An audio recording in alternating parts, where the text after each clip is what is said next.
अस्सलाम वालेकुम। अब हम बात करेंगे कि वेरिएबल्स क्या होते हैं, सी शार्प में किस तरह से हम वेरिएबल्स जो हैं वो क्रिएट करते हैं। तो आइए स्टार्ट करते हैं।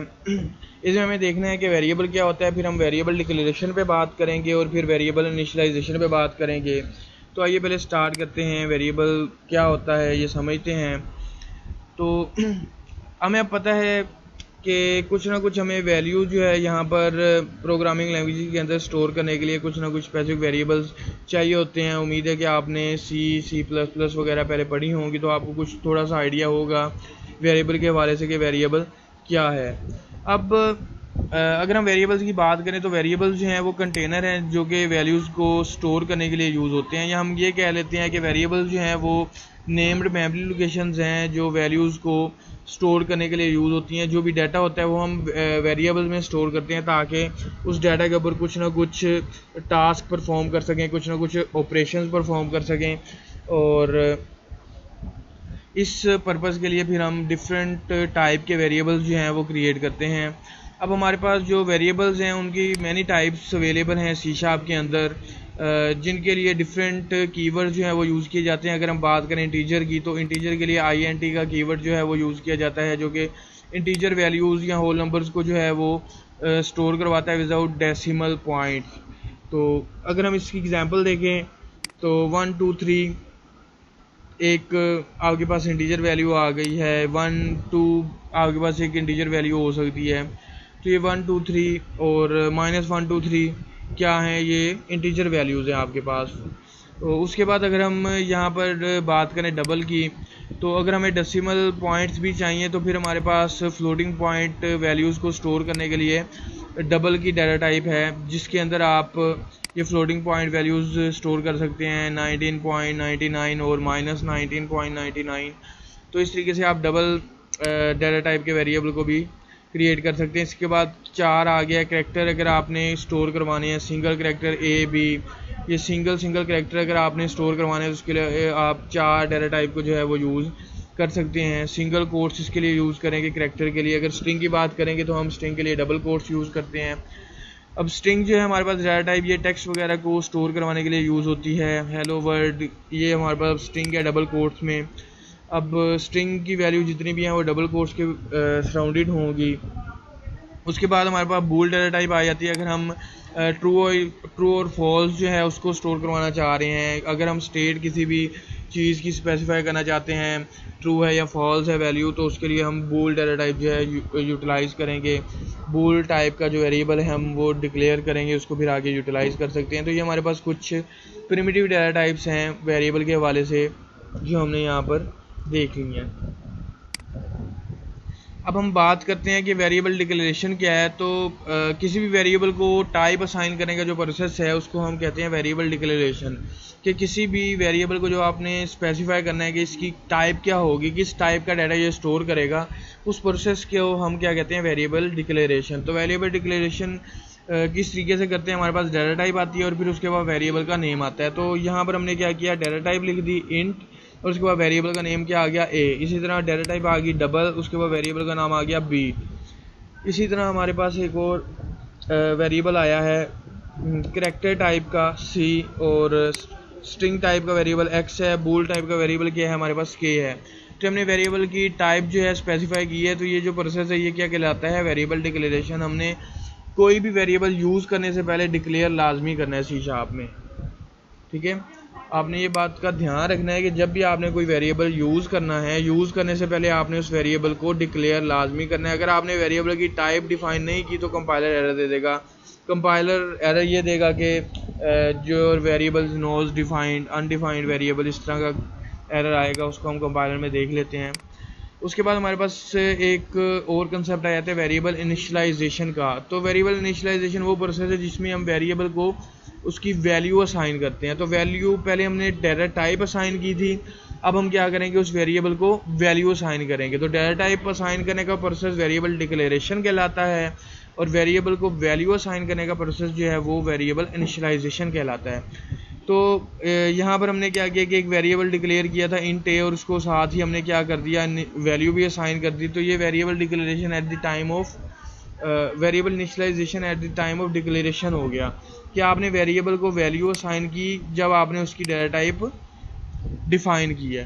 तो इस तरह डबल टाइप की भी हमने वेरिएबल को वैल्यू दी, उसके बाद ये करैक्टर टाइप के वेरिएबल को वैल्यू दी, ये स्ट्रिंग टाइप के वेरिएबल को वैल्यू दी, इसी तरह ये बूलियन टाइप के वेरिएबल को जो है हमने वैल्यू जो है असाइन करवा दी है। इस तरीके से हम क्या कर सकते हैं, वेरिएबल को इनिशियलाइज भी करवा सकते हैं, डिक्लेयर भी करवा सकते हैं। तो अब हम इसको क्रिएट करके देखते हैं वेरिएबल्स यहाँ पर। तो अगर मैं यहाँ पर कहूँ कि मैंने इंटीजर टाइप का एक वेरिएबल बनाना है एज, और स्ट्रिंग टाइप का वेरिएबल बनाना है एक नेम, तो अब ये देखें कि मैंने दो वेरिएबल जो हैं यहाँ पर डिक्लेयर कर लिए हैं। अब मैं चाहता हूँ कि मैं यूज़र से कुछ ना कुछ वैल्यू जो है वो लूँ। तो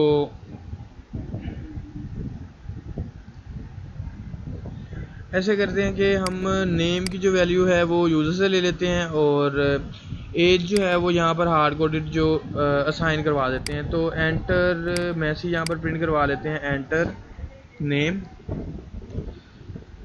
और ये फंक्शन हम यहाँ पर यूटिलाइज कर लेते हैं इस जगह पर, और नेम इज़ इक्वल टू, ये वैल्यू हमने असाइन करवा देनी है जो कीबोर्ड से एंटर होगी, और नेम को यहाँ पर प्रिंट करवा दिया नेम। उसके बाद हमने यहाँ पर क्या करना है, अब दूसरा मैसेज भी हमने यहाँ पर प्रिंट करवाना है, एज। तो ये देखें, अब मैंने यहाँ पर एक स्ट्रिंग ली, उसके बाद क्या किया, कुछ वैल्यू यहाँ पर साइन करवा दी, फिर प्लस साइन लगाया, एक कनकैटिनेशन ऑपरेटर कहते हैं हम इसको सी शार्प में। तो उसके बाद यहाँ पर फिर हमें सेकेंडली प्रिंट करवाना है एज, और एज के बाद क्या करवाना है, एज की वैल्यू। तो अब एज की वैल्यू तो हमने यहाँ पर असाइन नहीं की, तो मैं एज यहाँ पर हार्ड कोडेड दे देता हूँ इसको 20, और इसको हम यहाँ पर फिर एग्जीक्यूट करते हैं। अब मैंने यहाँ पर एज जो है वो यूज़र से इनपुट इसलिए नहीं करवाई क्योंकि इंटीजर टाइप का डाटा जो है वो प्रिंट करवाने के लिए हमें फिर स्ट्रिंग में कन्वर्ट करना पड़ता है। मतलब अगर हम रीड लाइन का फंक्शन यूज़ करते हैं तो वैल्यू हमारे पास स्ट्रिंग में आती है, उसको फिर आगे इंटीजर में कन्वर्ट करना पड़ता है। तो टाइप कास्टिंग में हम वो चीज़ देखेंगे तो आपको वहाँ पर क्लियर हो जाएगा। तो अभी हम चीज़ों को सिंपल ही रखते हैं। तो नेम का लेते हैं, और ये हमारे पास आ गया name tutorial for learn, age जो है वो 20 आ गई है। तो इस तरीके से आप वेरिएबल्स जो हैं वो क्रिएट करके उनको आगे यूटिलाइज़ कर सकते हैं अपनी रिक्वायरमेंट के हिसाब से। तो यहाँ पर एज जो है हमने हार्ड कोडेड इसको दे दी थी। तो अगर हम ये इंटीजर में नहीं लेते, हम इसको स्ट्रिंग का लेते हैं, और इसको अब क्या करते हैं, अब यूज़र से ले लेते हैं इसकी एज भी।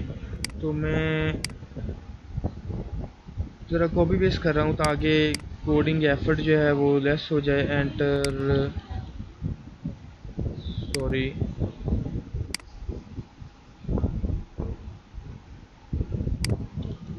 तो अब ये देखें जो रीड लाइन है ना, ये बेसिकली हमें स्ट्रिंग टाइप का डाटा जो है वो रीड करके देती है। तो इसलिए हमें मैंने ये स्ट्रिंग टाइप का वेरिएबल बनाया एज, और अब हमें टाइप कास्टिंग भी नहीं करनी पड़ेगी। तो इसको हम यहाँ पर एग्जीक्यूट करते हैं।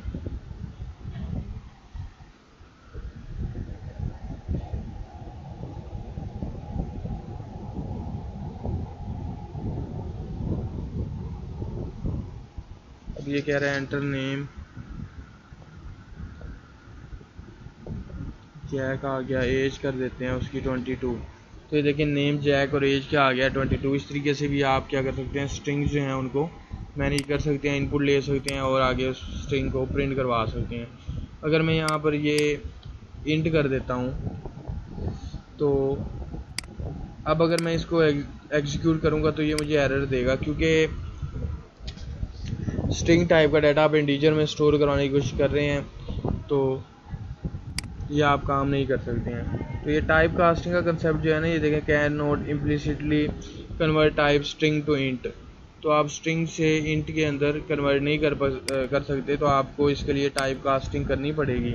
तो मैं टाइप कास्टिंग अभी नहीं कर रहा हूँ, उसको नेक्स्ट हम देख लेंगे।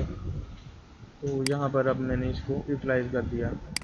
अब अगर मैंने आपको पहले बात की थी कोई भी वेरिएबल यूज़ करने से पहले हमें डिक्लेयर करना पड़ेगा, तो यहाँ पर मैंने अब एज को डिक्लेयर नहीं किया, इसकी डाटा टाइप जो है वो स्पेसिफाई नहीं किया, मैं इसको यूटिलाइज़ कर रहा हूँ। तो इसको जब मैं कंपाइल करने की कोशिश करता हूँ तो ये मुझे एरर दे रहा है। एरर मुझे क्या दे रहा है कि age does not exist in current context. तो एज जो है वो एग्जिस्ट नहीं कर रहा, उसको नहीं पता कि एज क्या है। तो हम ये कंट्रोल जी करके ये वापस जो है एज को ले आते हैं स्ट्रिंग। तो अब इसको एग्जीक्यूट करेंगे तो ये काम करेगा। तो आपने ध्यान रखना है कि जब भी वेरिएबल आपने यूटिलाइज़ करना है, यूटिलाइज़ करने से पहले आपने उसको डिक्लेयर कर लेना है ताकि एरर्स जो है हमारे पास जनरेट ना हो। जैक एंड 23, तो ये आपके पास आपने यूज़र से इनपुट लिया और उसको आगे प्रिंट करवा दिया। इस तरीके से हम जो है वेरिएबल क्रिएट कर सकते हैं और उनको आगे यूटिलाइज़ कर सकते हैं। हमने देखा कि किस तरीके से हमने मैसेज प्रिंट करवाया, फिर यूज़र से इनपुट ली, इनपुट लेने के बाद वेरिएबल में स्टोर करवाई और उस वैल्यू को फिर आगे स्क्रीन पे प्रिंट करवा दिया। तो अब तक के लिए इतना ही। नेक्स्ट फिर हम डाटा टाइप्स वगैरह को आगे फर्दर डिटेल में देखेंगे और टाइप कास्टिंग वगैरह भी नेक्स्ट देखेंगे, कॉन्स्टेंट वगैरह को भी डिस्कस करते हैं नेक्स्ट वीडियो में।